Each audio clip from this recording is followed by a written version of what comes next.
Hello, everyone. Thank you for joining us today for Homeschool Helps and Hacks, New Year Fresh Start. Ann and Sheila are getting on as well, and we're going to give you all of our tips and suggestions for getting back into the swing of things and ready to go this year.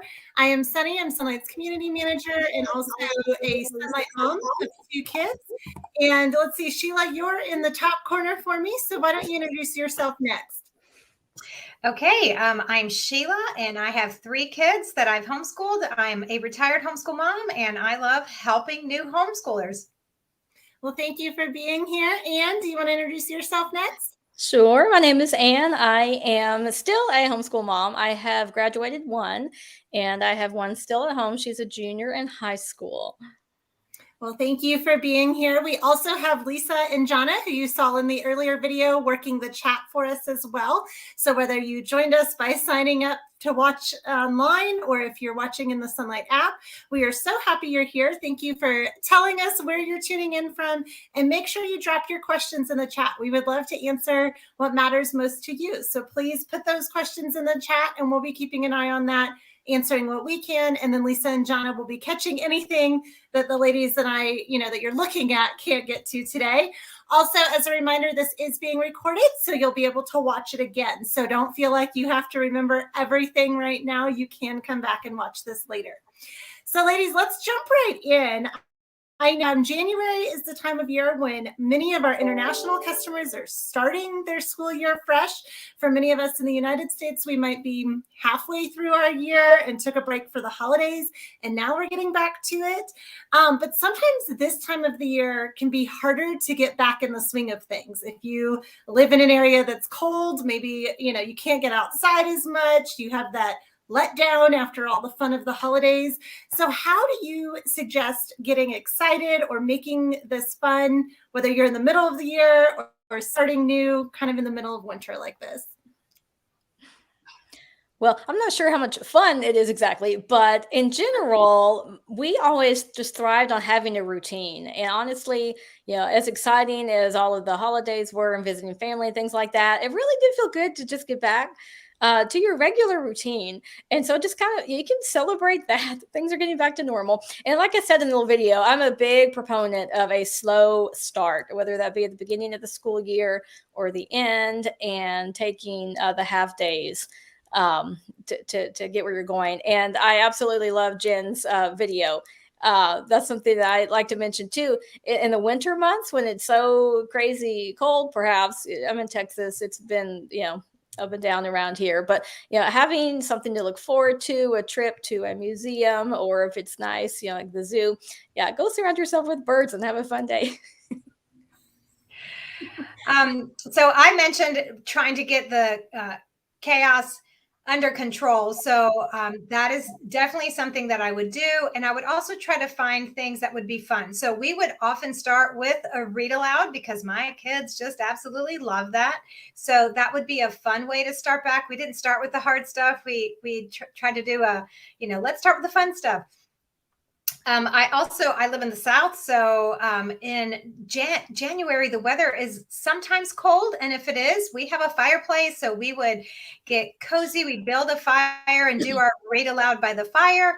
If it was still early enough in January where we still had our tree up, we would sit under the tree, turn on the lights and enjoy that. If the weather was good, we would go outside. We might go to the park. We might meet friends up, or I would set up a play date and say, as soon as we finish our schoolwork, we can go to the park and play with whatever friend.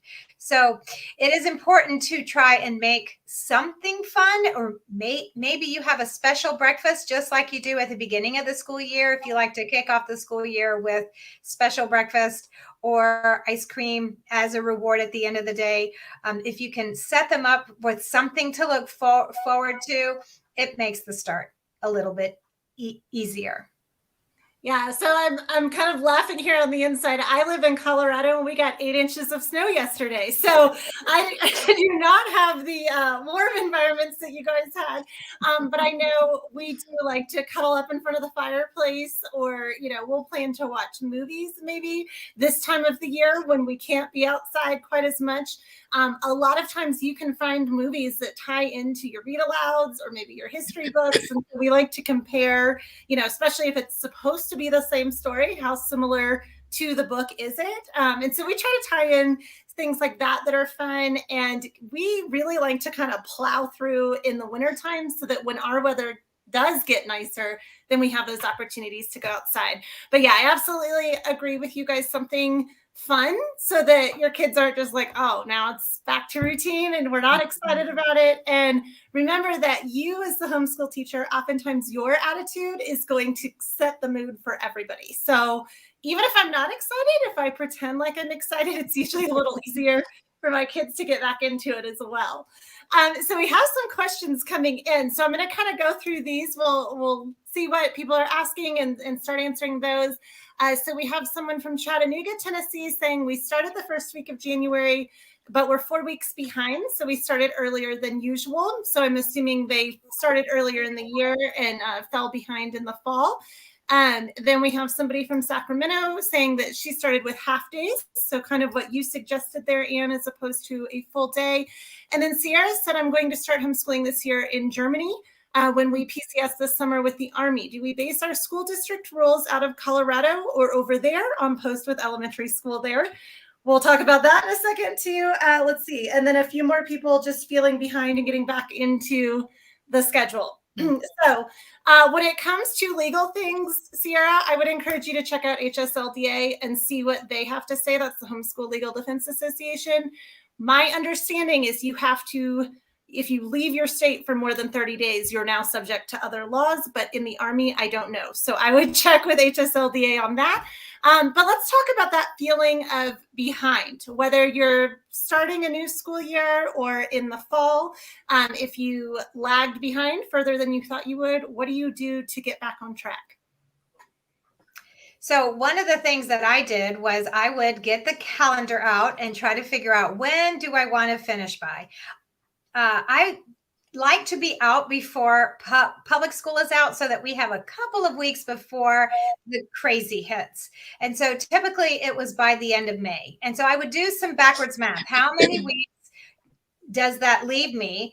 And if it is more weeks than or less weeks than I have weeks in my curriculum, then I would try to start doing some figuring. Is there something that I can trim out? Is there some extra stuff that I can cut so that I can buy me some extra time? Sometimes we would double up on reading during the day, so that way we could get 2 days in one day.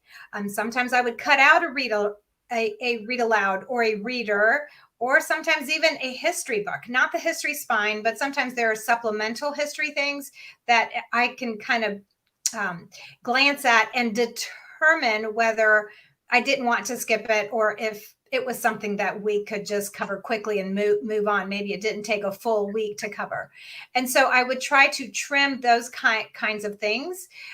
Math is one of those things that is really foundational and it builds. So I wouldn't cut out too much math. Maybe if there's a lot of review stuff and I feel like my kids know that stuff, I could trim out a day or two here or there. But remember that you are never behind. You are in control of your school. And so if you have to stop at week 29 and call it quits, and then you just pick up where you left off. Don't feel like you have to complete everything before you take your summer break. So if you start the following school year on week 30 of your math book, and then you pick up the next book after 10 more weeks, that's okay too. So don't feel the pressure of everything needs to be wrapped up by a certain date.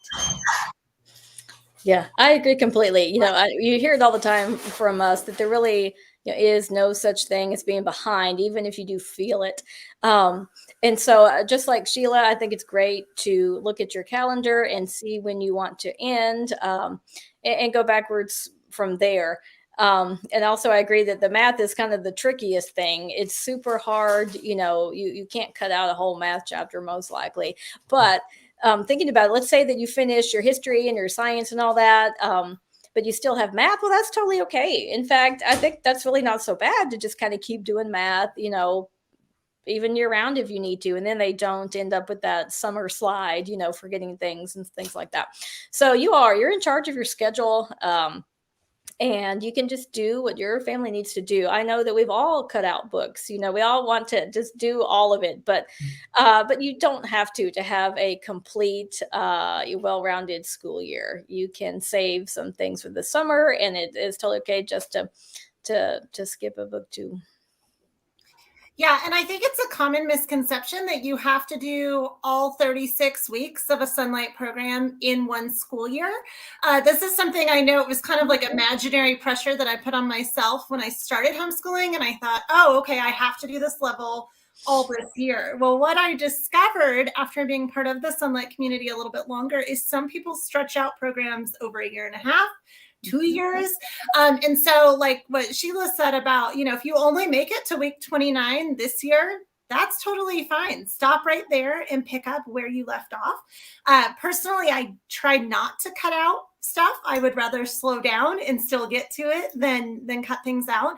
And so I'm intentionally this year stretching level D for my youngest over a year and a half. So don't feel like you shouldn't do that, or that it's not going to work, or your child's going to be behind. If you've done Sonlight for any length of time, you know how rigorous it is. And I learn things in every single level. So your child will still be learning, but yeah, it doesn't really matter when in the year they're doing what, especially when you homeschool, unless you are trying to stay on your local school schedule for sports or some reason like that. It really doesn't matter. You can do your schoolwork on whatever pace you want. We do have a question from Megan. She's asking about tips for streamlining your schedule in your day. She said, I love Sonlight, but I don't do well just going straight down the day and checking the box. Do you have any tips if I'm on different days or weeks in every subject and I find myself confused each day with where I should be? This can be discouraging. So what do you all think about that?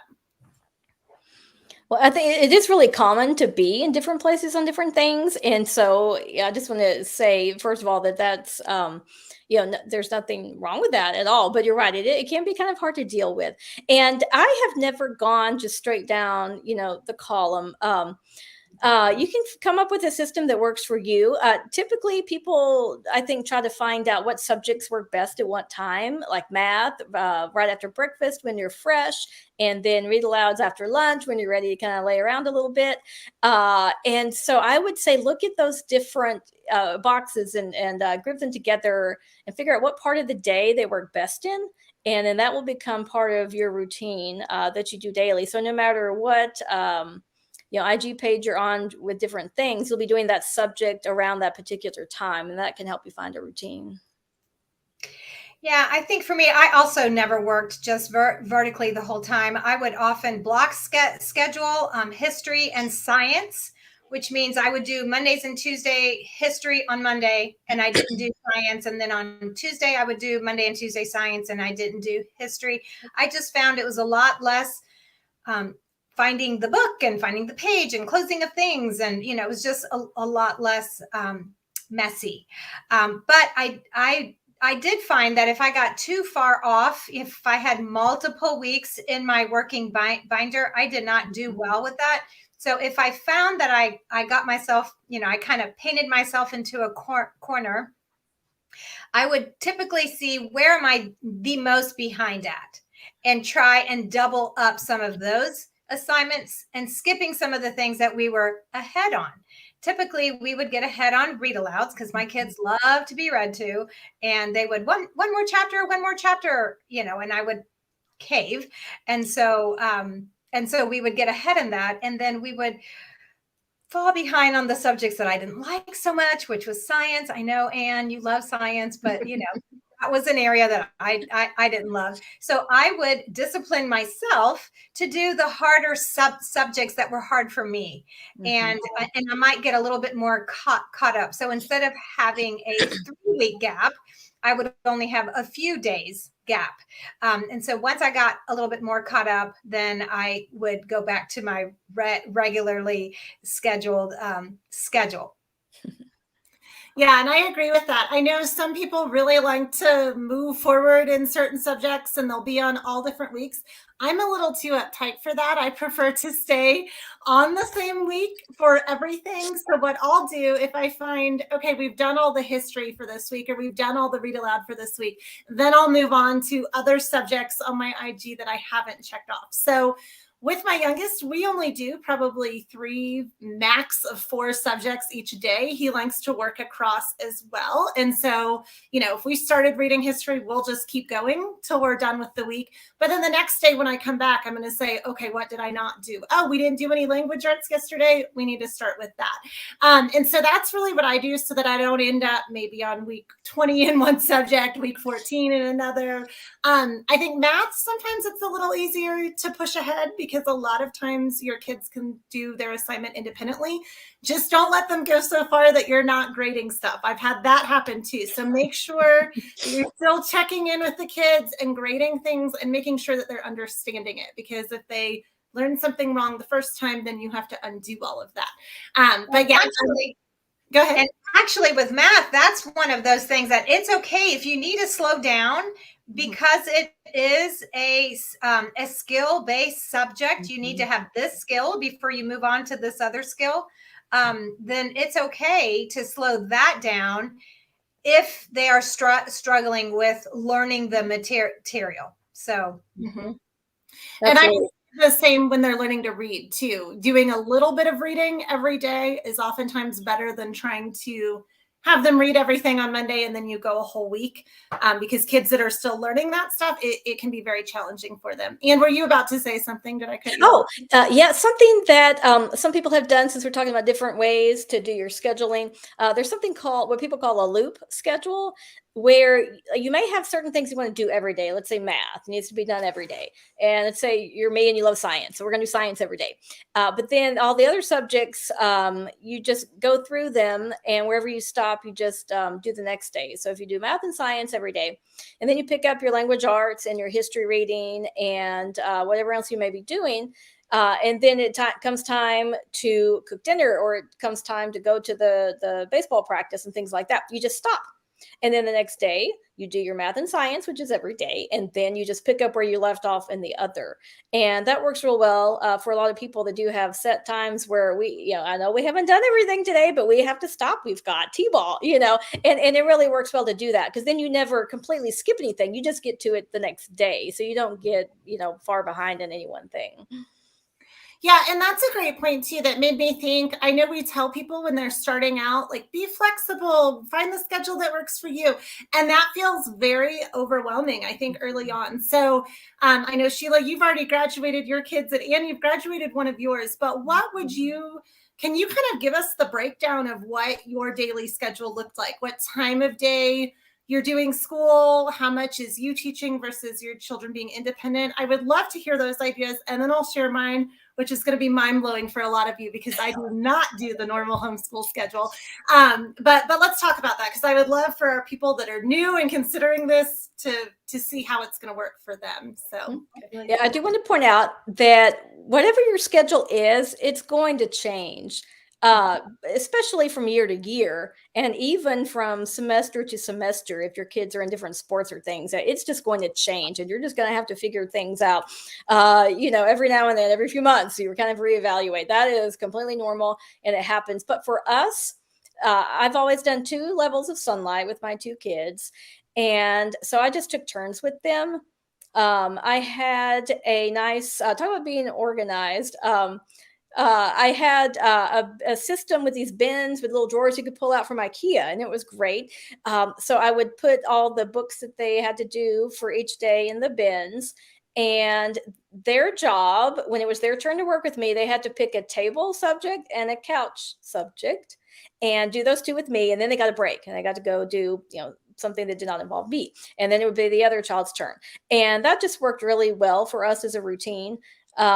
And so we typically did we did not do a loop schedule. We pretty much got everything done in that day. It was a real visual thing, having those bins. They saw this is what I have to do before I can have my screen time or whatever, whatever else other things you might limit when school has not been done yet.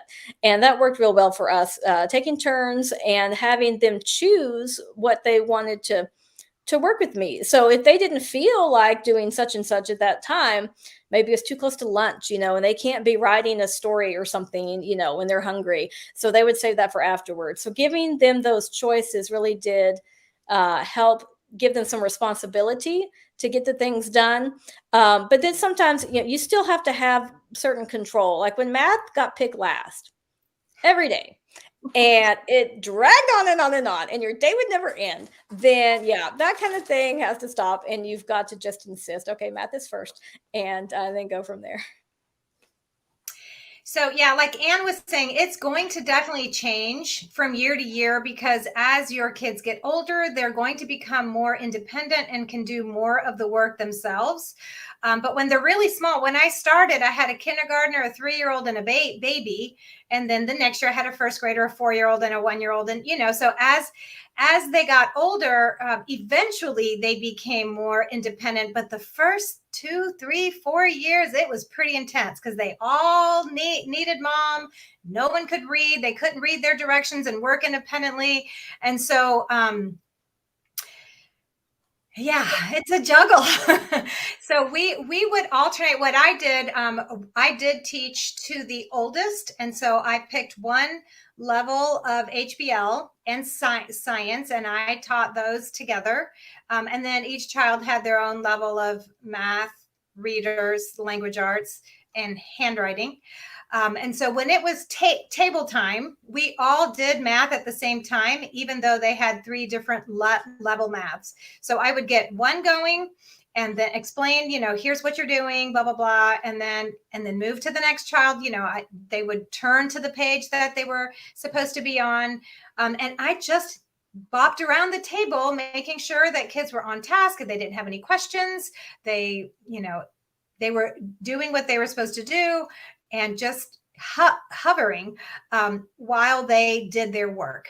So I found that if I stepped away for any reason at all, I would lose them. So those early years are intense time because you need to be present. And then we would alternate table time with couch time. I would save read aloud for bedtime. So it wasn't a part of our day. Sometimes Dad would read the read aloud. Sometimes I would read the read aloud, but he would want to listen. There were times where I'm just like, they're all yours, baby. And I am taking a bath, So as they got older, then my day got longer in some ways because I had different types of kids. So Timothy, my middle child, would wake up at 6:30 in the morning, ready to do math, because he knew that as soon as he was done with school, he could go play. And my youngest one is a night owl. She is now a night nurse. So I saw this very early on in her, in her personality, but she would sleep in till like 10 o'clock. And I was okay with that because I'm working with the other 2. And then when she would get up, then I would give her my attention, and then the boys would be wrapping up their stuff, and I could work with her. And so, but that didn't happen for a while. So, every year it was different. And as they became more and more independent, once they hit high school, they were almost completely on their own. And then I could really focus on the youngest one. Mm-hmm. Yeah. And so my situation, in more than a decade of homeschooling, I have never, ever homeschooled in the morning. So I know everybody has this idea that, we need to get up early and we need to be done at lunchtime. Well, night owl here, that does not work well for my personality. I'm fortunate that my kids are also night owls. So like Sheila mentioned, her daughter sleeping in. My 13-year-old would sleep till 2 in the afternoon if you let her. We do make her get up a little bit before that, but we have found that try as we may to homeschool in the morning, that just does not work for us. I worked nights for many years, and so I would come home and sleep, and then we would do school later in the day. And as my kids have gotten older and they like to sleep in later, that gets pushed further and further. Also, because I work, we don't even start school till I'm done with my work day. So don't feel like you have to, Monday to Friday, 9 to noon, those are my school hours, because it really can be anything during the week. Our typical schedule is Monday through Thursday evening. I'm doing school with my kids, no more than about 2.5 to 3 hours per day. And whatever we don't get to during the week, we pick up on Saturday or Sunday afternoon. So that's how we do it. Like I said, no more than 2.5 to 3 hours a day, because I work all day. The kids do their independent work earlier in the day, and then they have their free time in the afternoon once they're done, because we do school up until they go to bed. So their free time is happening afternoon instead of at the end of our school day. So truly, when we say work it around your schedule, what you can do that. Sheila, I love how you mentioned, you may have one child that wants to get up early.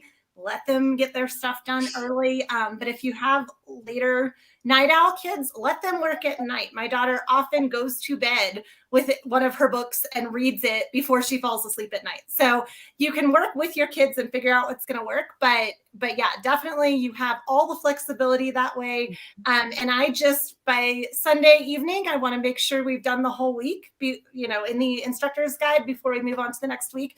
But I don't care if it took us 3 days, if it took us 6 days, it really does not matter. So, you as the person homeschooling gets to make that decision about what's going to work best for your house.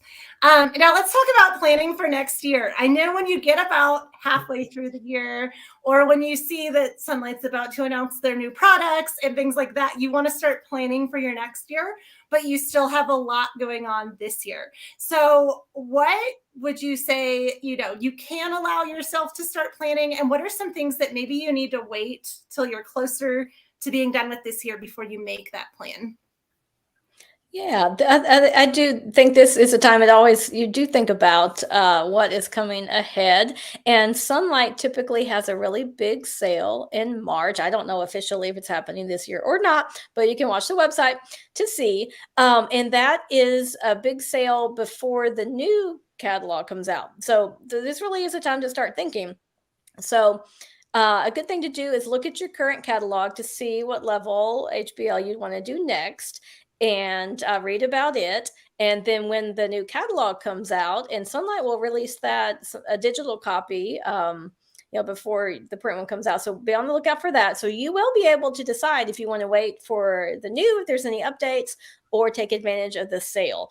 So keep that in mind when you're thinking about planning ahead for next year.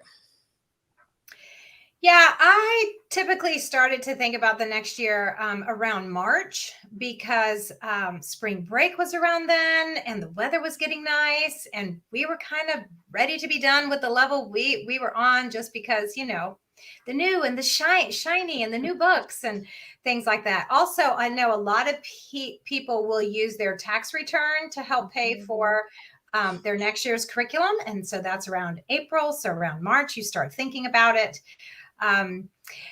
Typically you would just, it's like a staircase. If you start with K, then you're going to do A, and then you're going to do B, and then you're going to do C. So that's your typical progression, but that may not work for you. It may be that this year you started with one child just to kind of see if you could homeschool, but now your other child wants to come home.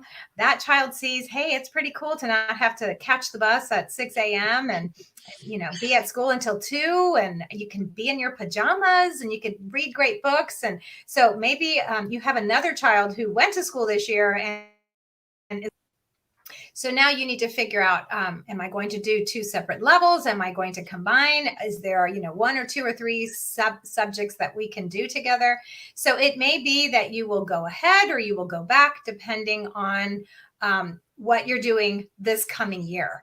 So if you find yourself in that kind of situation where it's not just obvious, I'm just going to do the next level, B follows A, C follows B, that kind of thing, then we do have advisors who are happy to talk through your situation with you, and they will look at not just what's going to work for this year, because a lot of people get a little bit caught up with, what am I going to do this year? But then they kind of paint themselves into a corner and they're like, oh, if I would have done this, then next year I would have done this and then this and then this. So the advisor takes a little bit of a longer view and can look ahead and say, okay, if you have a 4-year-old and a 6-year-old this year, you may not want to start with B, because then, you know, your younger child will always be a little bit behind that age span. So what if you started with this, and then the following year that'll lead you to this, and the following year after that it'll lead you to that. So the advisors are a great resource for you to help you kind of map out a plan that will carry you past just this next year, keeping in mind with the caveat that you can always deviate from that plan. Just because they give you a plan doesn't mean that you're stuck with that plan. If you find that your child grows by leaps and bounds and needs to skip a level of readers, or, you know, maybe tests out of math or whatever, you can reevaluate the following year and see if that original plan is going to work or not. Yeah, absolutely. And for those earlier levels, like if your child has already been in school or you've been using another curriculum and you're not sure where to place them, we do have online assessments for reading and math, language arts, all of those things as well. So if you don't have a child who's done Sonlight since forever and you're not quite sure where to place them, that's a great resource. And I love that you mentioned the advisors. For those of you who don't know, that is a free service. Go to sonlight.com/advisors and you can reach out to them and they will help you customize a plan. You brought up good points about if you have multiple children that you may want to combine down the line, or maybe if you have big age gaps, but you're trying to figure out what you can reuse for a younger student, they can help you figure out those things that you might not be thinking about right now. Another word of advice, again, from a mistake that I made in my early years, is don't plan what your child's going to be doing their sophomore, junior, senior year of high school when they're in first grade, because that probably will change. I know I used to get the Sonlight catalog and I would be so excited and, ooh, we're going to do this year and this year. And I, you know, plotted out my plan.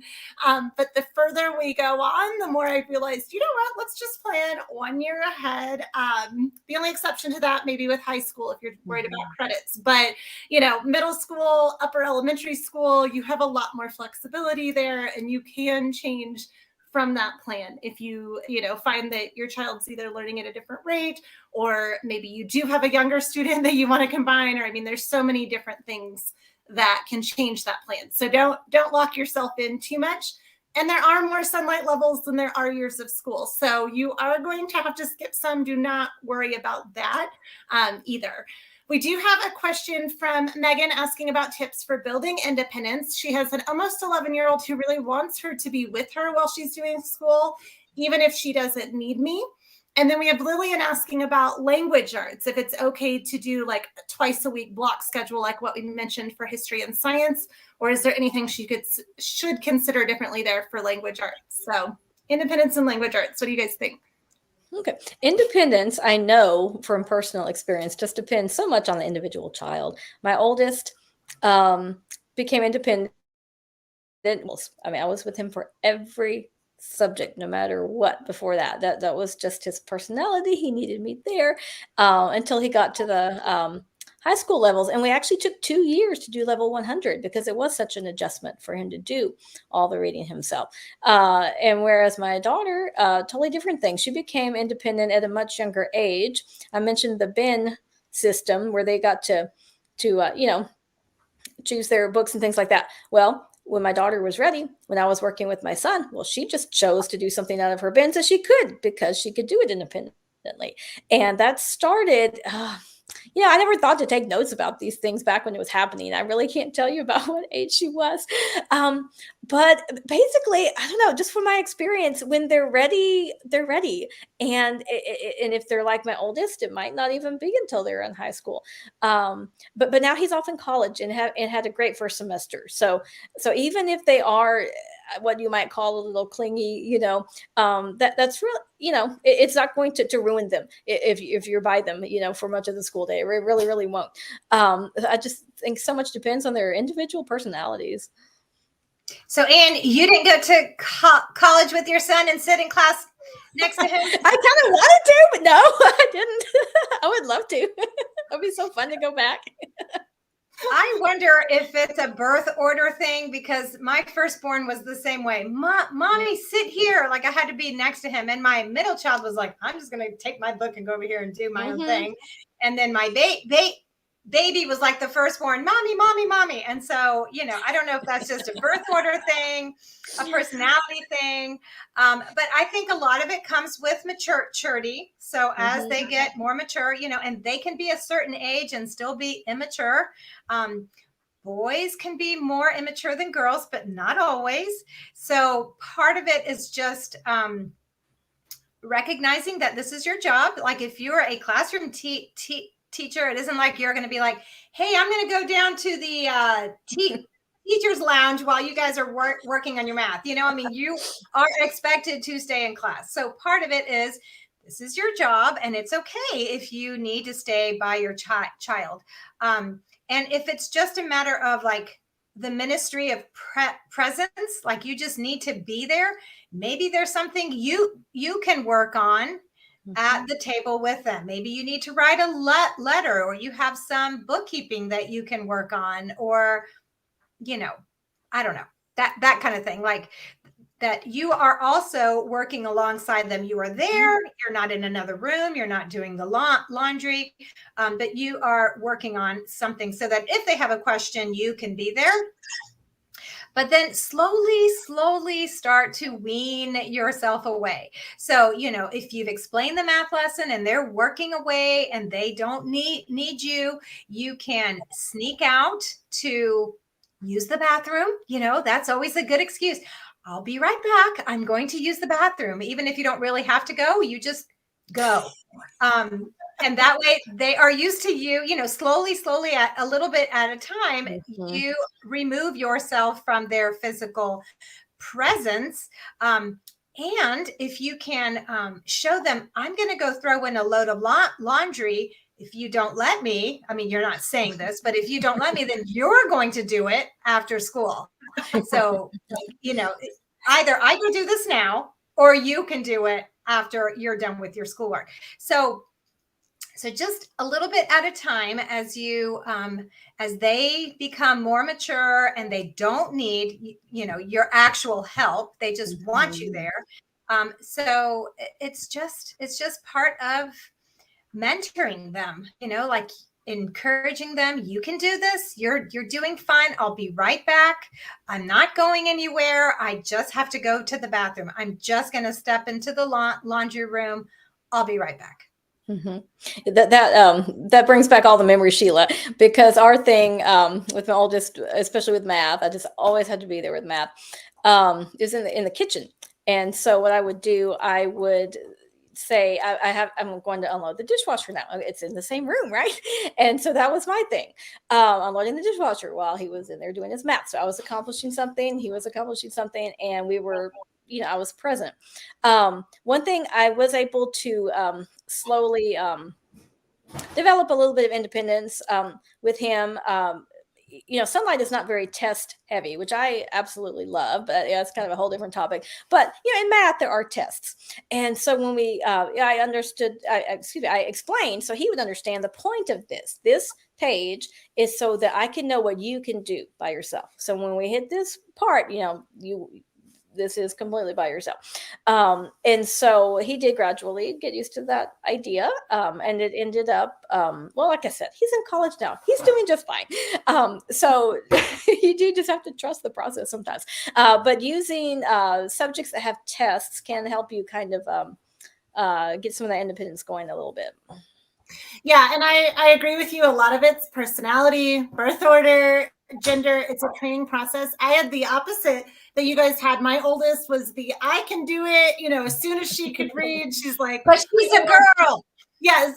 And that might be it. Yeah. She was like, I don't even want you reading aloud to me. I want to do this myself, And so it is funny though, because I said, okay, if you want to read some of your read alouds, once she was a fluent reader, I did let her do that.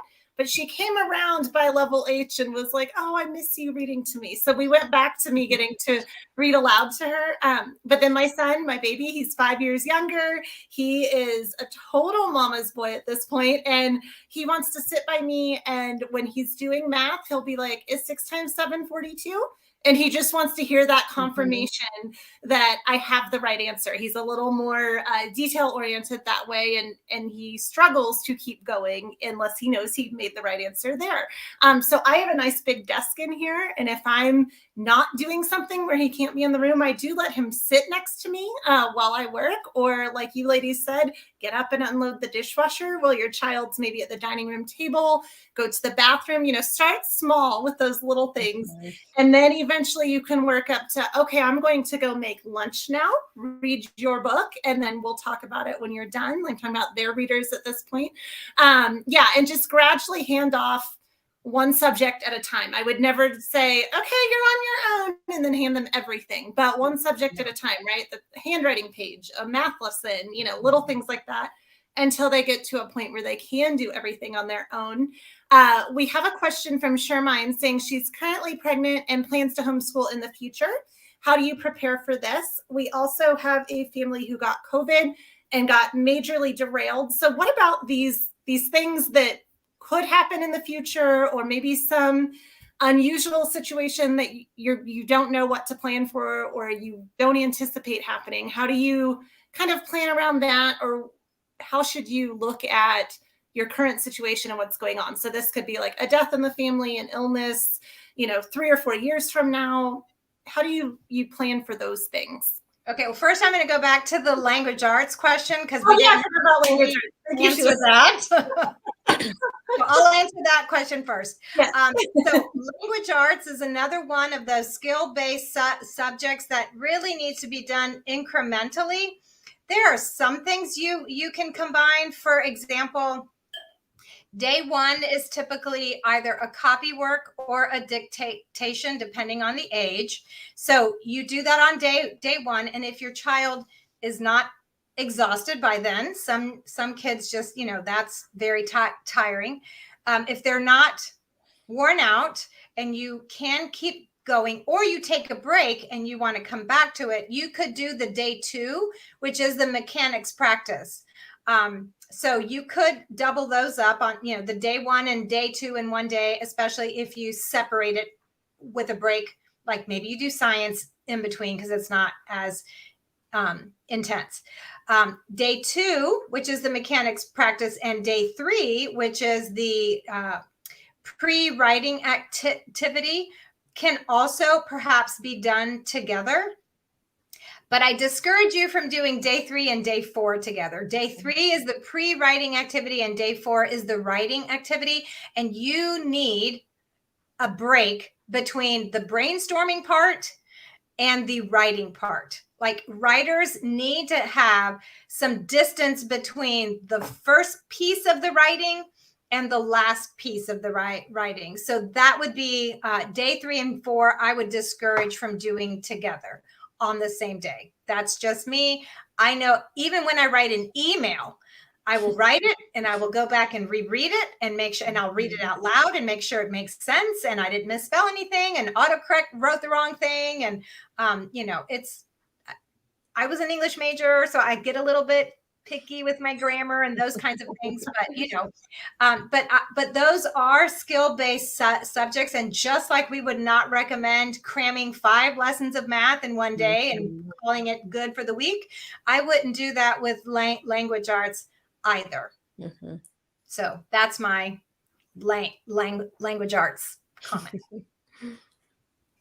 And do you want to add to that at all? I don't have anything to add. I was going to say, I had the same thing in my notes to say that the things that are more easy to do the block scheduling with are the things like history and science, where you're just reading aloud and things like that. But like you said, you could do certain aspects of language arts, like you said. And of course, the other aspect of the language arts is the readers that are scheduled. And so that absolutely has to be every day, because they need to be reading a little bit every day. So yeah, I concur. Okay. Yeah, I agree with that too. We always do a little reading every day. We do usually double up on like dictation and mechanics practice because those are usually short. Sometimes my youngest, he really enjoys the creative writing more than like research paper writing. So sometimes we'll do the brainstorm and he wants to dive right in, but we do come back the next day and then we revise whatever it was that he wanted to dive into.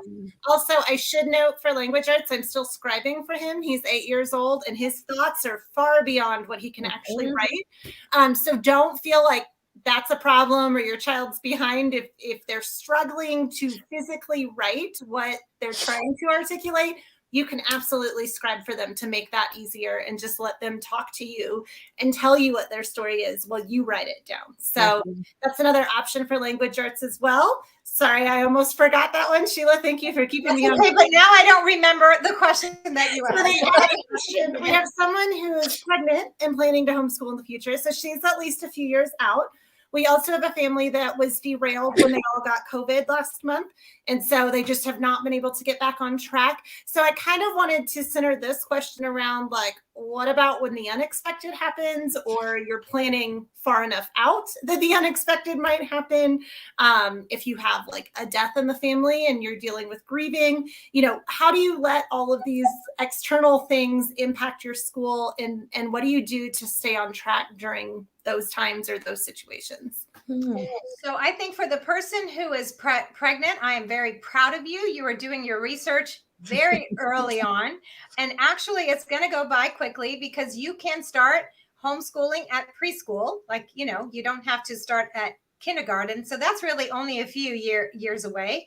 So I would say familiarize yourself as much as possible with the various types of learning styles. Obviously, we are biased towards a literature-based curriculum because that's what we used and we love books and all that. So we do have a little bit of a bias. So there are other ways to teach. The traditional approach would be a textbook curriculum, which you are probably familiar with. I'm guessing that may be what you had done in school. So that's one option.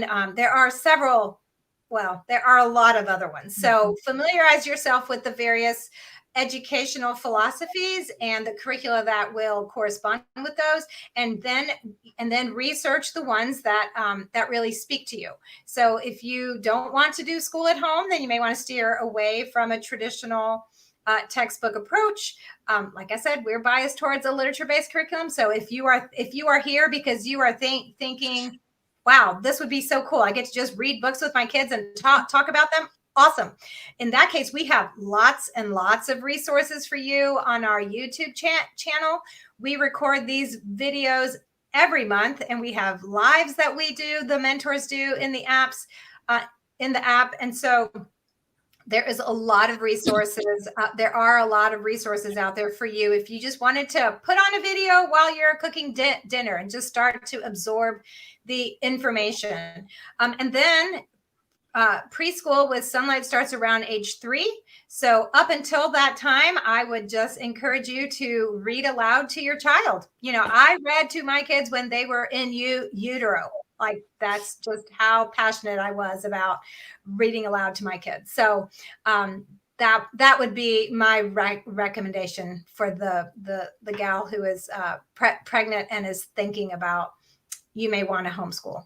Yeah, and I'll jump into the other side of the question about when things unexpected come up. You get sick, or you're dealing with any sort of unexpected thing that happens in your family, because it is bound to happen. It happened to me. My kids were in 7th and 9th grade when I had to deal with the death in the family, and so it puts you all off track on your schedule completely. But that's totally okay. Honestly, the only time that really keeping on some sort of schedule really matters is if your child is a senior in high school and you've got to get these college deadlines. Okay. I mean, that's really it. If they're younger than that, you can completely take however much time you need to get over it. I know COVID knocks you down so hard. Take the time you need. School will always be there. So rest, spend time together. Don't stress about it whatsoever. You just take the time you need. If something like what happened to me, I was gone for weekend after weekend after weekend. You're helping my dad move after my mom passed away, and so someone else is taking care of your kids, and so that happens sometimes too.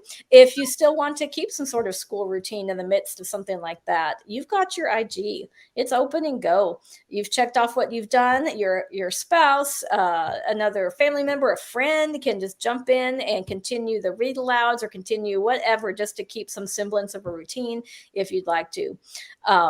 So yeah, I know we're about to end our webinar. So but that's the thing. Take the time you need and rely on other people in those situations. I can't tell you how many people came alongside of us during those difficult times to help us get through all that. Rely on your community. Yeah, I mean that's the gift of not sending your child to school. Your child will not fall behind because you can just pause school and pick it up when you're ready. If a month goes by because the pukey thing went through your whole family three times, like your child isn't behind because they're not in school. So it's okay. It's okay. Yeah, absolutely. Take the breaks when you need it. Cut yourself some slack. Like you guys said, you can always pick up when you're done. If you have questions specifically about high school, we recently did a homeschool helps and hacks on high school. So you can find that on YouTube or in the app, which will help you out with anything like that you're looking at. We are running low on time. So if we did not get to your question, please, drop that in the comments, or when we share the repost of this video, put it in the comments. We would love to answer those. I do have some announcements before we go, though, of all the things that are coming up here at Sonlight. We have a lot. So Sheila and Ann, thank you for speaking today, and Lisa and Jonna for covering the chat for us.